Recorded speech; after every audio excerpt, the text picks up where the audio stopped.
welcome to Solent Sports News. Coming up on today's program, a transfer request has been handed in at Saints, but it's not one of the players. We're live at St. Mary's. An emotional football match with a difference. Find out what's unique about these two South Coast teams. A slam dunk for Solent as the university's new sports complex is ready for action. And NFL is taking over London, but are more people playing it too?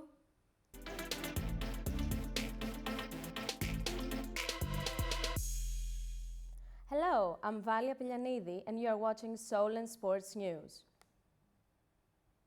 We start this evening with the Premier League, where Southampton's Director of Football Operations has resigned. Ross Wilson, the man who has played a central role to Saints player trading, will join Rangers in the Scottish Premiership, and he is expected to be announced later this week. Our reporter Doug Webber is live at St. Mary's Stadium now. Doug, what's the latest? Thanks, Valia. Yes, I'm here at a very wet St Mary's Stadium in Southampton. And as you've just heard, Southampton have announced the departure of Ross Wilson. In a statement on their website, they said Southampton Football Club can confirm today that the departure of its Director of Football Operations, Ross Wilson, ahead of him taking up a role at Glasgow Rangers. Later in the statement, the club's chief executive, Martin Semmons, added that the decision was in part due to the opportunity to go back to Scotland for Wilson. He added, "Thanks for the tireless hard work and energy Ross has given to Saints over the past 5 years. Earlier we spoke to Graham Hiley, a former press officer for the Saints. This was his reaction. You always worry a little bit. It creates a bit of uncertainty, a little bit of turmoil within the club. It always seems that there's some kind of upheaval. The key thing now is for the club to decide what direction they want to take. It's a question of how much money the owner is prepared to put in, how much he's prepared to back the manager, how much they're prepared to spend to recruit the best players." Wilson himself added, "It has been a privilege to work for Southampton Football Club. I have enjoyed the challenge of working alongside our outstanding staff." So the search for a new Director of Football starts today. The coming weeks and months will be very interesting. Back to you, Valia. Thank you, Doug. Gareth Southgate's England are in European Championship qualifying action tonight. A win away to Bulgaria could see them reach next year's finals if results go their way. The squad will be looking to bounce back following their 2-1 defeat to Czech Republic on Friday night. Now for some local success. Solent Kestrel's basketball team remain undefeated. The Kestrels have gained another victory against Barking Abbey with a 95-45 score. Travis Charles led the way with 22 points. It was the third consecutive win for the Kestrels at the National Basketball League Division 1. Solent Kestrels are just one of many sports teams that use the sports center at Solent University. The center is due to open officially this week, so Matt Bishop, head of sports in here, is in the studio. Matt, thank you for coming in today for our very first live show of the year. Hiya. Hello, thank you for coming. No problems. So, firstly, can you please explain exactly what your role is? I look after, so I'm head of sports programs, so I look after the structure for sport at the university, from participation, recreation sport, competition sport, all the way through to performance. And what advantages does the new centre can offer in comparison to the old one? There's no comparison really. It's an unbelievable facility for indoor sport at the university, and it's really going to be a game changer for us moving forward. And the opportunity for students and for our basketball program in the city to come into a facility that's state of the art is really exciting. We're really looking forward to it, and we've been open for 4 or 5 months now. We're already starting to see the benefits of the facility. The centre is due to launch this week, right? What are the plans? We've got the official launch on Thursday this week. We've got a lot of VIPs coming down, and we've got two celebrity guests coming along to do this sort of official naming, and they're going to be interviewed. It's Helena Lucas, who's a Paralympic sailor, and former Solent University graduate Kelly Sim, who is a GB gymnast who's been part of our programme for our performance programme on our HPA for the last 4 years, but also just finished with a first-class degree in the summer. So it'd be great to see her, welcome her back as well. Great. What does it mean to you to be able to work at the facility like this? It's something we've been waiting for a long time now, and it's really exciting to come to work and be in a facility that's just state-of-the-art, and it's just essentially within the sector of higher education, but also within the city of Southampton. It's a really iconic facility and one that the university should be very proud of. You mentioned earlier on about the Kestrels programme and the basketball that we're playing in there now with our 13 National League teams. We had 280 people spectating in a game on Saturday. It's bringing a real community vibe into the heart of the campus here at the university. Thank you so much for joining us today. Good luck with the official launch. Thank you very much. Thank you very much. Thank you. Now on to American football, which has gained a large following from people in the UK over the past 10 years. The introduction of the NFL International Series in London has helped to expand the sport in this country. With more on the story, Ben Wakeford reports. American football is one of the quickest growing sports in the UK in terms of its popularity. The interest level is growing swiftly. Participation in American football in the UK has been up in the tens of thousands since the early 2000s and is open to anyone who is interested. The number of people involved in the sport is likely to continue growing as the game gets more exposure. A major factor to the growth of the game in the UK is the number of NFL games being played in England, which began in 2007. These games are also broadcast on national TV for free. The games being played in London are part of the NFL International Series, which includes 2 games at Wembley and 2 games at the brand new Tottenham Hotspur Stadium.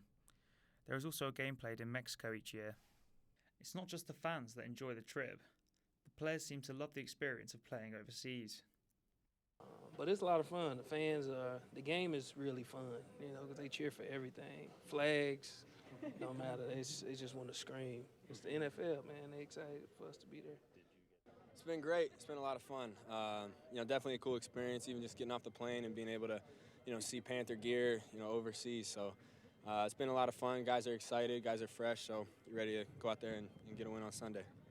There are teams for seniors, juniors, and even at the university level. Clubs are being founded all over the country, and educational organisations like universities is the ideal place for this sport to thrive. As well as playing for your club or university team, there is also a chance if you're talented enough to play for Team GB and represent your country. But also new to 2019 is a University All-Star game which was played for the first time, which featured all of the best talent universities have to offer. The views on the international games seem to be the same, no matter which player you ask. Well, I always enjoy the NFL experiences, and this is one of the most unique ones to me, being in the UK. So I'm excited to play in front of our fans, in front of a lot of fans. I expect to see a lot of different jerseys in the crowd, but that's one thing that we get to be privileged to play in this league, and I'm happy. The next NFL game to be played in London is the Cincinnati Bengals against the Los Angeles Rams, which takes place on the 27th of October, this time at Wembley Stadium. Whatever the future holds for the NFL, one thing is for sure: American football is not leaving the UK anytime soon. In rugby, England will face Australia in the quarter-finals for the World Cup. England finished top of their pool after their fixture against France was cancelled due to a typhoon. The match was officially ruled as a 0-0 draw. Fans who made the trip were dismayed by the decision.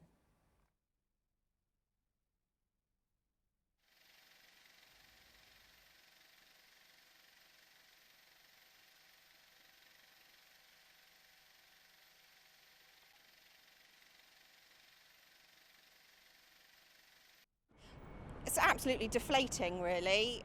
You travel halfway around the world, you expect really good games. Weather is closing in, and it's just such a shame. Gutted, really disappointed. Absolutely gutted. Yeah, I could cry now, to be honest. It's so sad. Really looking forward to it.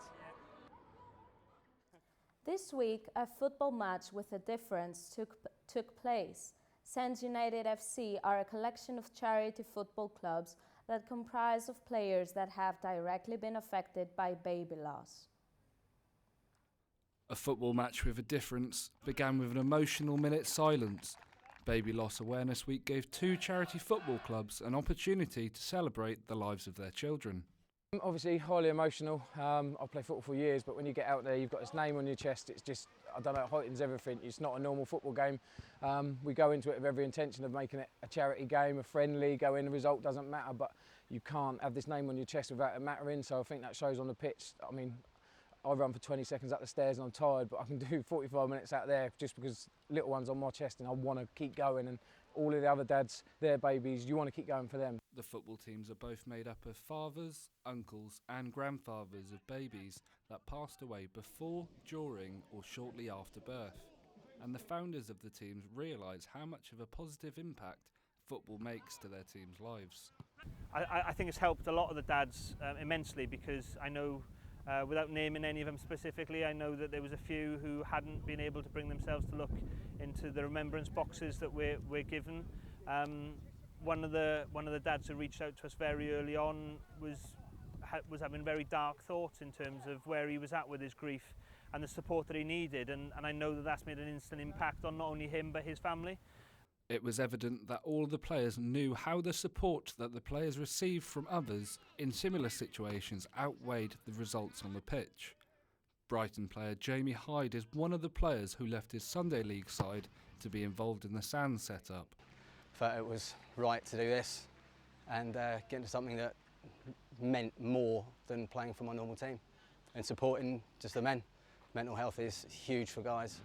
It's not spoken about enough, and to support everyone on the pitch, even the loudmouth ones behind me, is really good. The teams don't just form themselves, it's the hard work and dedication of their founders that make this possible. Andy Lindley formed Sands United FC Brighton in February and has already seen the improvements in his own life. We've achieved so much over such a short distance of time, or short amount of time, going from just me, one player, to over 32 registered players now. A personal journey as well, so I've gone from never really talking about my son Dexter to be able to stand in front of a camera and say his name loud and proud and with a smile on my face. With Baby Loss Awareness Week ending on the 15th of October, for these lads it's just the beginning of their journey. The conversation will continue for the Sands teams as they continue to grow with clubs around the country while looking to build a safe and trusting environment to talk openly and honestly about the loss of their children. Harrison Reid, Solent Sports News, Arundel. Long-distance athletes are going to have to up their game in future. Eliud Kipchoge became the first person to break the mark of a 2-hour marathon. Although not counted as an official world record, the Kenyan achieved his goal with a final time of 1 hour, 59 minutes and 40 seconds. After Roger Bannister made history in 1954, it took another 63 years. I tried and I did not get. Now it's 65 years. I have tried. I'm the happiest man to run under 2 hours in order to inspire many people, to tell people that no human is limited. You can do it. I'm expecting more of the athletes in peace all over the world to run under 2 hours after today. There is also a new landmark for women to aim at as well. Bridget Kosgei set a new world record time of 2 hours, 14 minutes and 4 seconds.